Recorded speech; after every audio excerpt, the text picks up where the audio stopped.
Phone వస్తే ఎవరైనా అంటే నేను కానిస్టేబుల్ గారిని మాట్లాడుతున్నా అని చెప్పారు. ఏంటి సార్ అన్నాను. ఏంటి సార్ అంటే ఎస్ఐ గారు మిమ్మల్ని రమ్మన్నారండి, ఒక ఇద్దరిని తీసుకొని రమ్మన్నారు మాట్లాడటాక అన్నారు. నేను మళ్ళీ కాల్ చేస్తాను, ఇంటికాడ ఎవరు లేరండి అని చెప్పి ఫోన్ పెట్టేసి మా అన్నయ్య గారిని కనుక్కుంటే మరి అందరూ రావాలి కదా సాయంత్రం వెళ్దాం అని చెప్పి అన్నాడు. సాయంత్రం వెళ్దాం అంటే నేను సాయంత్రం వస్తానండి, మా అన్నయ్య గారు మా తమ్ముడు గారు మా బావ గారు లేరు, సాయంత్రం 6ంటికి వస్తానన్నాను. సర్లే సాయంత్రం వస్తానంటే ఏ టైం వచ్చి చెప్పండి మాకు ఎస్ఐ గారికి చెప్పుకోవాలిగా అన్నారు. 6ంటికి వస్తానన్నాను. అయిపోయింది సార్. అయిపోయి నేను నుంచి కొట్టుకాడికి వెళ్ళాను ఈ పక్కన. ఆడకి వెళ్తే ఎస్ఐ గారు ఫోన్ చేశారు. పేరు చూసి నాకు పోస్ట్ అవుట్ వచ్చి తర్వాత మా డ్రైవర్ గారు కాదులే అనుకొని హలో ఎవరండి అంటే నేను ఎస్ఐని మాట్లాడుతున్నాను సార్, మీరు 6ంటికి వస్తా అన్నారు కదా, సిఐ గారు కూడా వస్తున్నారండి, కొద్దిగా ఎర్లీగా 5 గంటలకు వచ్చేటట్టు చూడండి, 5 గంటలకు రండి మాట్లాడుకుందాం అని చెప్పి ఫోన్ చేశారు సార్. సరే సార్ అని పెట్టేశాను నేను. అసలు ఇప్పుడు ఇన్సిడెంట్ గురించి చెప్పండి బాబు. అసలు ఏంటి? నన్ను తిరువూరు నుంచి తీసుకొచ్చాడు సార్. హాస్పిటల్లో ఉంటే ఇంటికి వెళ్ళాను అక్కగారింటికి. దాని ముందు ఒక వారం క్రితం మంగళవారం నాడు నేను డ్యూటీ దిగి వచ్చి పడుకున్నాను. పడుకొని 5ంటికి లేచి సెంటర్కి వెళ్ళాను సార్. 5ంటికి లేచి సెంటర్కి వెళ్తే మా మిస్సెస్ గారు 6ంటికి ఇంటికాడ నుంచి వచ్చింది, పనికెళ్ళి వచ్చింది. పనికెళ్ళి వచ్చాక మా బాబు వచ్చి అమ్మ నీకోసం ఎవరు వచ్చారని చెప్పి అన్నారంట. అంటే బాబు బయట తీసుకొచ్చి మా మిస్సెస్ ఒక పని పిలిచేవాడని ఎవరండి ఏంటి అని అంటే ఇలా మీ అబ్బాయి మా అమ్మాయితో ఫోన్ మాట్లాడుతున్నాడు, మీరు జాగ్రత్త చేసుకోండి లేకపోతే చంపేస్తామని బెదిరించారు సార్. మా మిస్సెస్ గారు వాళ్ళు వెళ్ళిపోయారంట. మా పిల్లోని గద్దిచ్చిందంట, ఫోన్ పగల కొడతా నువ్వు ఇదేంటి పండయ్యా అని అంటే నేను సిమ్ మార్చుకుంటామా అని చెప్పాడంట. సర్లే అన్నాక వాళ్ళు వెళ్ళిపోయారంట. వెళ్ళిపోయాక నాకు ఫోన్ చేసింది. నేను అన్నాను వాళ్ళు ఏం చేస్తారులే, ఇంటికి వచ్చి బెదిరించిన వాళ్ళు ఏం చేస్తారులే అని నేను అన్నాను, మామూలుగా ఏముంటుందిలే అన్న ఉద్దేశంతో అని. ఇంటికి వచ్చాను. వచ్చేటప్పుడు మా బాబు సెంటర్లోకి వెళ్తాడు. అసలు ఏంటి నాన్న అంటే నాన్న నేనైతే మాట్లాడలేదు నాన్న, నా పని ఏది నేను చేసుకుంటే నా దగ్గరికి వచ్చి కూర్చొని మనం ఫ్రెండ్స్ లాగా ఉన్నామని చెప్పి ఫోన్ నెంబర్ తీసుకుని అప్పటి నుంచి మాట్లాడుతున్నానా, ఈ మధ్యలో 2-3 సార్లు నేను చచ్చిపోతాను, నేను మీ ఇంటికి వస్తాను, మీ ఇంటికి వచ్చి చచ్చిపోతాను అది ఇదని చెప్పినానంటే నీకు అవన్నీ ఏంది నాన్న, ఎగ్జామ్స్ ఉన్నాయిగా రాసుకో, నువ్వు డాక్టర్కి వెళ్తున్నాను కానీ లైసెన్స్ పెట్టుకుని డాక్టర్కి వెళ్దు కానీ అని చెప్పాను మా బాబుకి. సర్లే నాన్న నువ్వు ఆ అమ్మాయి చేసిన ఎత్తమాకు, నువ్వు మాట్లాడమాకంటే ఎత్తన్నానా చేయన్నాను అన్నాడు. అవాళ అయిపోయింది సార్. మళ్ళీ నేను డ్యూటీకి వెళ్ళిపోయాను బుధవారం నాడు. శుక్రవారం దిగి హాస్పిటల్ కార్డు చెక్ చేయించుకొని వచ్చి మళ్ళీ ఏహెచ్ఎస్ కార్డు మీద ఉంటుందంటే మళ్ళీ తీసుకొని సాయంత్రం 6:30కి వెళ్ళానండి. అది చెక్ చేయించుకుంటే రేపు వస్తాం అన్నారు. డబ్బులు చూసుకోవాలండి, ఒక 10,000 అంటున్నారు కదా అని వచ్చి మా ఆదివారం నాడు పొద్దున్నే 9:30కి వెళ్ళిపోయామండి.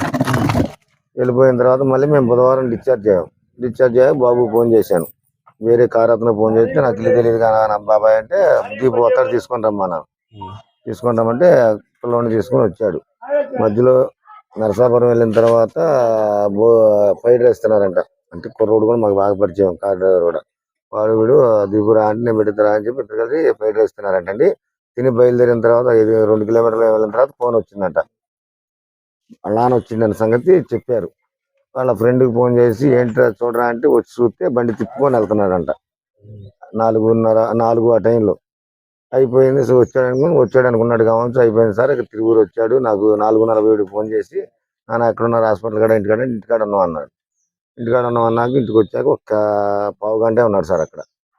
టీ తాగమన్నా మా అక్కగారు మా అత్తయ్య గారు టీ తాగమన్నా తాగల. వదిలేని తాగలనే అన్నాడు.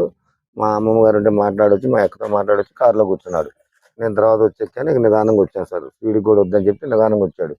5 నిమిషాల దాకా వారింటికి ఇంటికి వచ్చాను సార్. దింపాడు. మా అమ్మగారు చిట్టి తెత్తన బట్టి నుంచి వెళ్ళాయంటే ఇటు నుంచి లోనకి వచ్చి బండి వేసుకొని వెళ్ళాడు మా బాబు. మా అన్నయ్య గారు అడిగినానా అంటే గడ్డేసి రాలేదు కదా, గడ్డి కోయలేదు కదా అంటే కోయలేదు అన్నాడంట. ఒక మాట అన్నయ్య గారితో మాట్లాడింది. ఇది అయిపోయిన తర్వాత కాసేపటి మా నాన్నగారు గడ్డి వేసిరాలా అది ఇది అంటుంటే మా మిస్సెస్ నా ఫోన్ నుంచి ఫోన్ చేసింది 6:11కి. ఖచ్చితంగా అక్కడ చెరువుకి వెళ్ళే దారి ముత్యాలం చెట్టు సార్. అక్కడికి వెళ్ళాక ఫోన్ ఎత్తి గడ్డి కోయలేదంటగా అంటే నేను కోయలేదు, జాడి కోసినాడు తాత అంటే వేసుకొత్తాలేమా అని చెప్పి ఈ ఫోన్ పెట్టేసి మరి ఫోన్ మాట్లాడుకుంటూ వెళ్ళాడు చెరువు కట్టకి. ఈ చూసిన వాళ్ళు చెప్పడం అయితే ఆ చెరువు కట్ట మీద నుంచి ఫోన్ మాట్లాడుతున్నాడు, నేను చివరికి వెళ్ళిందా చూశానని చెప్పాడు. 6:15 అయిందంట అప్పుడు టైం. ముస్లిమ్స్ క్రికెట్ పడుతుంది కనపడుతున్నాడు అని చెప్పి కూడా చెప్పారు. ఆ తర్వాత మళ్ళీ 6:37కి నేను కాల్ చేస్తే కాల్ ఎత్తట్లా. అది సార్ జరిగింది. ఇంటికైతే ఆయన డైలీ వచ్చి చూసుకొని వెళ్తున్నాడు మేము లేనప్పుడు. మాకు వార్నింగ్ ఇచ్చిన కాడ నుంచి పిల్లోడి మీద నిఘా పెట్టాడు, మేము గమనించుకోలేకపోయాం.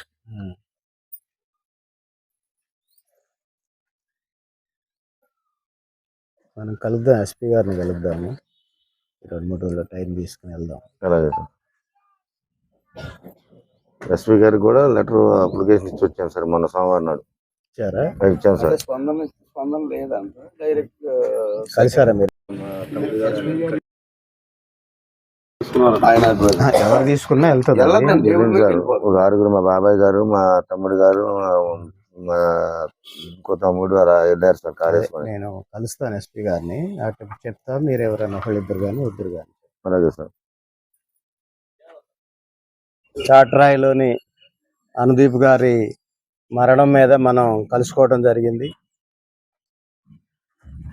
వారి మరణానికి రాష్ట్ర కాపు జేఏసీ పక్షాన సంతాపం తెలియజేస్తూ వారి కుటుంబానికి అందరికి కూడా సానుభూతిని తెలియజేస్తా ఉన్నాను.